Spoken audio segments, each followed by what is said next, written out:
మీ అందరికీ వందనములు. ఈరోజు చదవవలసిన దేవుని వాక్యము యోహాను సువార్త 19వ అధ్యాయం నుండి 21వ అధ్యాయం వరకు. ఇందులో నుండి కొన్ని ప్రశ్నలు.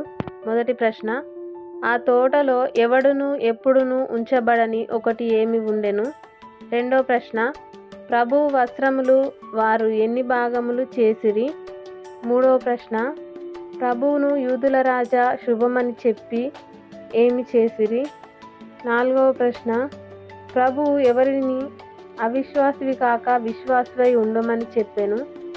ఐదవ ప్రశ్న, అయితే మరియ సమాధి బయట నిలిచి ఏమి చేయుచుండెను? ఆరవ ప్రశ్న, యేసు చేసిన కార్యములన్నింటినీ వివరించి వ్రాసిన ఎడల ఏది చాలదని అతను చెప్పెను? ఏడవ ప్రశ్న, ఆయన ప్రభు అని పేతురు విని ఎలా సముద్రంలో దుమికెను? ఈ సమాధానాలు తెలిసిన వారు కామెంట్ బాక్స్లో తెలియజేయగలరు. షేర్ చేయండి, సబ్స్క్రైబ్ చేయండి, లైక్ చేయండి.